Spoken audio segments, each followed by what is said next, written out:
Welcome to the game day preview as Real Salt Lake hosts Toronto FC at Rio Tinto Stadium. And Dunny, a lot of international call-ups for this game, so the coaches really have to make some decisions, don't they? I think for Toronto FC, Greg Vanney, Robin Fraser, Dan Caligman, kind of the heart and soul of the '96 LA Galaxy, have a lot of decisions to make. You got Justin Morrow, who appealed his red card. That was denied by the independent committee. So there's a question at left back. Who steps in for Stephen Caldwell with that calf injury? Michael Bradley, Josie Altidore slated to miss at least, bare minimum, 8 U.S. men's national team dates. So the question becomes, who slides in?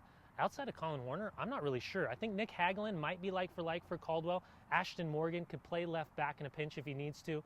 But who's alongside Robbie Finley? I think that's the biggest question mark. The good thing, though, is they have Sebastian Giovinco. What kind of things does he bring to this team? Because he's a special player, and you bring him into the lineup.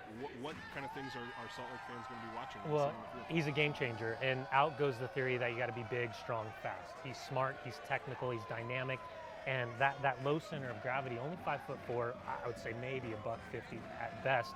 He's a game changer. When the ball comes in, the way he kind of separates the defender from the ball is very much like Javier Morales for Real Salt Lake fans to kind of compare and contrast. But his vision, his speed, the way he links up. If you look at the goals that they scored in Week 1 at Vancouver, that little cutting ball, he looks off a defender, he chops it through, and Josie Altidore finishes. And then the second goal where Robbie Finley gets a tap in, it starts with Giovinco spinning, turning, playing out wide, and it opened up the break. It's a much more dynamic attack going forward. But again, it's a team that's hit by international call-ups, red cards, and injuries. Should be a great matchup between Giovinco and Beckerman there in the middle. But moving outside of him, what does Toronto FC have that's going to be dangerous in this game? Well, I think what this team does well is it applies pressure, and it applies pressure in bunches. When they turn the ball over, they look to recover quickly. They want to step in. They want to make sure they figure out a way to get that ball back within the first 5 seconds. And if they can't, they just drop back as a unit. They force the ball wide. But where their struggles have been is when they do turn the ball over, they've been extremely flat across the back line. And when you think about Olmis Garcia, you think about Sebastian Jaime, you think about those late runs from Javier Morales, it's an opportunity for Real Salt Lake to showcase how dynamic, how fast they are up front, show their speed, their athleticism, and show how they can get in behind early and often.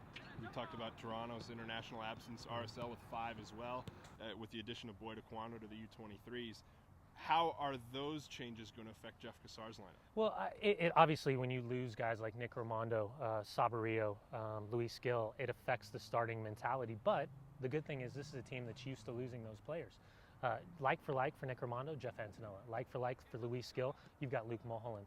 Like for Sabo, it's going to be Devin Sandoval. So all 3 players know exactly what this means. You dealt with it last year during the World Cup. You know because of injuries, suspensions, at some point they're going to get that opportunity to play. The good news is for Real Salt Lake fans, this year is much different than last year, mainly because Real Monarchs is going to afford players the opportunity to get game sharpness, game fitness, especially knowing that the international call-ups, which we kind of calculated because of WikiTrade, somewhere in the region of at least 50 games missed this year because of international duty. Listen, when you're talking about international duty, you've got 57 players representing Major League Soccer. As of right now, this window, that's roughly 12%. Now, if you take away the bye weekends and you ask teams to play 6 to 7 midweek games, there's the answer to not playing during that FIFA window. But I get it from MLS's standpoint. How do you convince a New York City FC, an LA Galaxy, the big teams, the Chicago Fire, to play midweeks? That's where it becomes a little bit more difficult. But there is an answer, and hopefully that answer comes sooner rather than later. Looking back at the midfield, Luke Mulholland steps in for Luis Gil. Yeah. How does that change what Real Salt Lake does in that midfield? I don't think it does at all, to be honest with you. I think what we've seen from Luke is in that diamond formation, that was his position. Now we go a little bit more central with an attacking 3. You play that little inverted triangle with Javi, Luis, and Kyle. It makes it more difficult. You lose a midfielder, but you bring in an attacking player. For Luke, every time he's come on as a substitute, he's been a game changer. He's come in quickly, been that spark.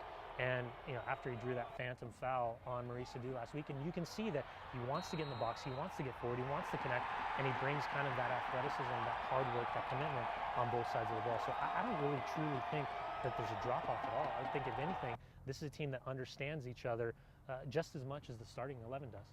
Kickoffs at 5 p.m. Mountain Time. Watch the match live on Fox Sports 1. This has been the Game Day Preview. Thanks for watching. RSL hosts Toronto on March 29th at 5 o'clock. Get your tickets today.